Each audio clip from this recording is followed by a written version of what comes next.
অন্তরের মধ্যে এমন সাকিনা বা এমন প্রশান্তি অনুভূত হওয়া। মনোবিজ্ঞানে সেলফ ডিটারমিনেশন নামে একটি থিওরি রয়েছে। স্বচ্ছ পানীয় পরিবেশন করা হবে, এমন স্বচ্ছ পানীয় যা পানকারীদের কাছে খুবই সুস্বাদু লাগবে। জান্নাতীদের সঙ্গী হবে ডাগর ডাগর চক্ষু বিশিষ্ট হুর পরি। নাহমাদুহু ওয়া নুসাল্লি আলা রাসূলিহিল কারীম।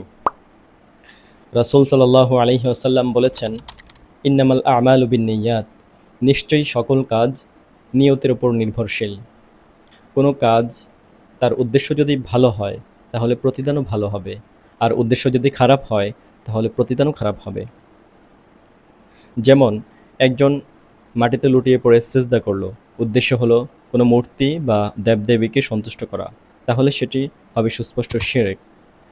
অনুরূপ একই সেজদা আরেকজন করলো, সেজদাকে প্রলম্বিত করলো যাতে করে ক্যামেরার অ্যাঙ্গেলটা একটু সুন্দর হয় এবং নেট দুনিয়ায় ভাইরাল হয়, প্রশংসায় পঞ্চমুখ হয় যে অমুক লোকটি তো খুব নামাজি। তার উদ্দেশ্য এটি, এটি হচ্ছে রিয়া। এটিকে হাদিসের ভাষায় ছোট শিরক বলা হয়। অনুরূপ আরেকজন সেজদা করলো, উদ্দেশ্য হলো কেবলমাত্র আল্লাহ তাআলাকে সন্তুষ্ট করা, আর এটি হচ্ছে ইখলাস। আল্লাহ তাআলা এটিরই নির্দেশ দিয়েছেন। আল্লাহ তাআলা বলেন, ওয়ামা উমিরু ইল্লা লিয়াবুদুল্লাহা মুখলিসিনা লাহুদ্দিন। তাদেরকে নির্দেশ দেওয়া হয়েছে একনিষ্ঠভাবে আল্লাহ তাআলার ইবাদতের জন্য। ইখলাস মানে কি? ইখলাস অর্থ হলো খাঁটি, পিওর।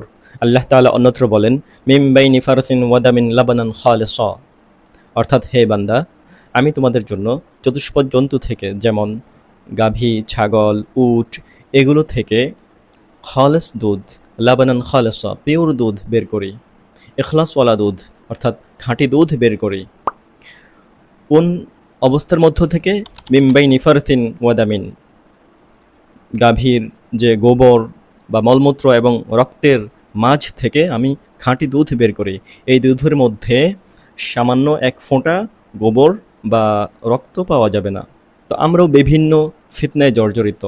দুনিয়ার প্রলোভন, শয়তানের প্ররোচনা, নফসের খাহেসাত, সবগুলোকে পাশ কাটিয়ে সবগুলোর মাঝ থেকে ইবাদতের মধ্যে খালেস একনিষ্ঠভাবে আল্লাহর সন্তুষ্টি অর্জন করার চেষ্টা করা, এটা হচ্ছে আমাদের দায়িত্ব।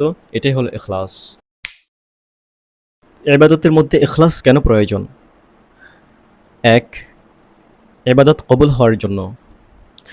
অল্প আমল যদি সেটা ইখলাসপূর্ণ হয় তাহলে সেটিও আল্লাহর কাছে পছন্দনীয়। রাসূল সাল্লাল্লাহু আলাইহি ওয়াসাল্লাম বলেন, আখলিস দীনাকা ইয়াকফিকাল আমালুল কলিল, তোমার ঈমানকে খাঁটি করো, অল্প আমলই নাজাতের জন্য যথেষ্ট। শান্তি ও সফলতার জন্য ইখলাসপূর্ণ আমল যদি হয় তাহলে আল্লাহ তাআলা ওই অন্তরে শান্তিতে ভরে দেন, সাকিনাহ নাজিল করেন। আমলের বরকত বৃদ্ধি। ইখলাসপূর্ণ আমল হলে কাজটি সুনিপুণভাবে করা যায়। মনোবিজ্ঞানে সেলফ ডিটারমিনেশন নামে একটি থিওরি রয়েছে। প্রখ্যাত সাইকোলজিস্ট এডওয়ার্ড এল ডেসি এবং রিচার্ড এম রায়ান এর এই গবেষণার একটি সারমর্ম হলো, যখন মানুষ বাহ্যিক প্রশংসা বা পুরস্কারের পরিবর্তে নিজের অন্তর্নিহিত মূল্যবোধ ও বিশ্বাস থেকে কাজ করে, তখন সেই কাজের স্থায়িত্ব, গুণগত মান এবং মানসিক সুস্থতা বৃদ্ধি পায়। এই তত্ত্বটি ইখলাসের দুনিয়াবী কল্যাণের সাথে অনেকটা সামঞ্জস্যপূর্ণ। এখন আমরা আলোচনা করব ইখলাসের ফজিলত সম্পর্কে। ইবাদত যদি কেবলমাত্র আল্লাহর সন্তুষ্টির উদ্দেশ্যে করা যায় তাহলে প্রথম উপকারিতা হবে শয়তানের পথভ্রষ্টতা থেকে রক্ষা পাওয়া যাবে। আল্লাহ যখন শয়তানকে পথভ্রষ্ট করেছিলেন, শয়তান তখন আল্লাহকে বলেছিল, ক্বালা ফাবিইজ্জাতিকা লাআগবিয়ান্নাহুম আজমাঈন ইল্লা ইবাদাকা মিনহুমুল মুখলাসিন। আল্লাহ, আপনার ইজ্জতের কসম করে আমি বলছি, আমি আপনার সকল বান্দাদেরকে পথভ্রষ্ট করব, কেবলমাত্র যারা আপনার একনিষ্ঠ বান্দা তাদেরকে ছাড়া। দ্বিতীয় উপকারিতা হলো জান্নাতের নিয়ামত। আল্লাহ তাআলা বলেন, ওয়ামা তুজজাউনা ইল্লা মা কুনতুম তা'মালুন ইল্লা ইবাদাল্লাহিল মুখলাসিন। সূরা সফফাতের 39 থেকে 49 নম্বর আয়াতে আল্লাহ তাআলা বলেন, কাফেররা, তোমরা তোমাদের কৃতকর্মের প্রতিফল পাবেই পাবে, আর যারা ইখলাসের সাথে কেবল আমাকে সন্তুষ্ট করার জন্য ইবাদত করেছে তাদের জন্য আমি রিজিক বরাদ্দ রেখেছি, থাকবে ফলমূল। তারা সম্মানিত হবে। জান্নাতের মধ্যে তারা মুখোমুখি হয়ে আসনে বসবে। তাদেরকে ঘুরে ঘুরে স্বচ্ছ পানীয় পরিবেশন করা হবে, এমন স্বচ্ছ পানীয় যা পানকারীদের কাছে খুবই সুস্বাদু লাগবে। দুনিয়ার পচা মদের মতো তাতে কোনো ক্ষতিকর কিছু থাকবে না, মাতালও হবে না। জান্নাতীদের সঙ্গী হবে ডাগর ডাগর চক্ষু বিশিষ্ট হুরপরি। ডিম যেভাবে ধুলোবালি থেকে সুরক্ষিত রাখা হয়, তারাও তেমন সুরক্ষিত থাকবে। তৃতীয় উপকারিতা, অন্তরের হিংসা, বক্রতা, খেয়ানত দূর হয়। রাসূল সাল্লাল্লাহু আলাইহি ওয়াসাল্লাম বলেন, সালাসুন লা ইউগিল্লু আলাইহিন্না কলবু ইমরিইন মুসলিম ইখলাসুল আমালি লিল্লাহ। অর্থাৎ তিনটি জিনিস এমন রয়েছে যেগুলো ব্যক্তির অন্তর থেকে, একজন মুসলিমের অন্তর থেকে বক্রতা দূর করে দেয়। তার মধ্যে একটি হচ্ছে আল্লাহর জন্য একনিষ্ঠভাবে কোনো আমল করা। চতুর্থ উপকার, আল্লাহর সাহায্য পাওয়া যায়। রাসূল সাল্লাল্লাহু আলাইহি ওয়াসাল্লাম বলেন, ইন্নামা ইয়ানসুরুল্লাহু হাযিহিল উম্মাহ বিদঈফিহা বিদাওয়াতিহিম ওয়া সলাতিহিম ওয়া ইখলাসিহিম।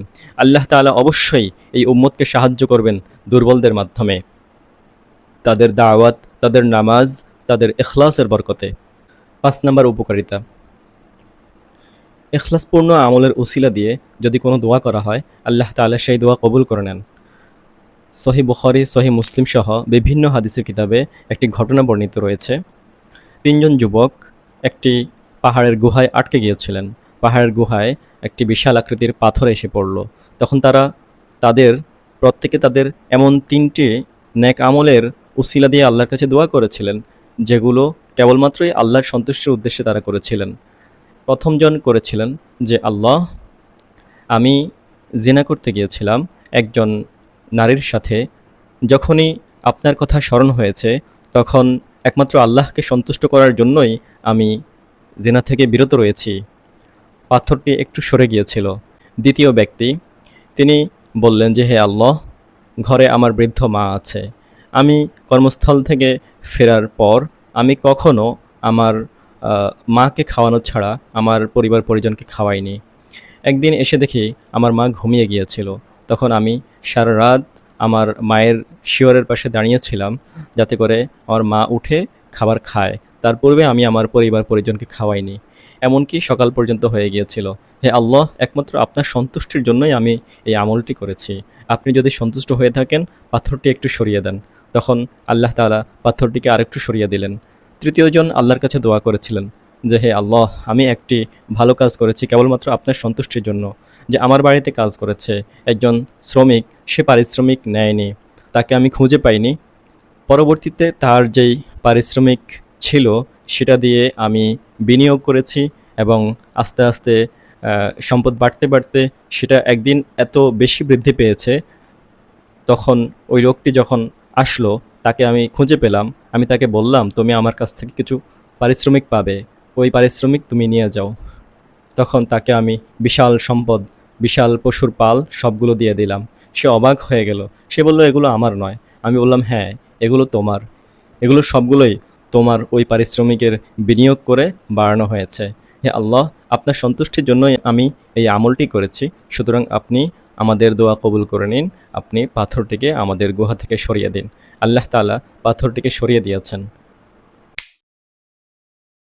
আমি কিভাবে বুঝবো যে আমার ইবাদতের মধ্যে, আমার আমলের মধ্যে ইখলাস রয়েছে কিনা, সেটা চেক করার আলামত কি?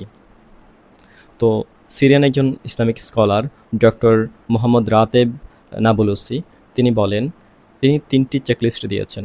1 নম্বর হলো, যদি আমার গোপন আমল প্রকাশ্য আমলের মতো হয়, প্রকাশ্য আমল যেই মান যেই গুণ নিয়ে করা হয়, গোপন আমলও যেন সেই মান সেই গুণের হয়, তাহলে বুঝবো আমার মধ্যে ইখলাস রয়েছে।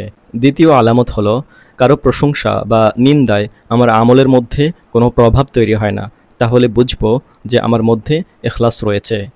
তৃতীয় আলামত হলো, অন্তরের মধ্যে এমন সাকিনা বা এমন প্রশান্তি অনুভূত হওয়া যে পুরো সমাজের মধ্যে সেই প্রশান্তি ভাগ করে দিলেও তা যথেষ্ট হয়ে যাবে। আল্লাহ তাআলা ইখলাসপূর্ণ আমলের বিনিময়ে অন্তরে এমন প্রশান্তি দান করেন। ইবাদতের মধ্যে ইখলাসের স্তর যেমন হবে, তার উপকারও তেমন হবে। ইখলাসের স্তর যদি গভীর হয়, তাহলে তার প্রতিদানও খুব বেশি হবে আল্লাহর কাছে। আল্লাহ তাআলা আমাদের সকলকে আমাদের সকল ইবাদতের ক্ষেত্রে কেবলমাত্র আল্লাহর সন্তুষ্টিকেই একমাত্র উদ্দেশ্য নির্ণয় করার তৌফিক দান করুন। আমিন।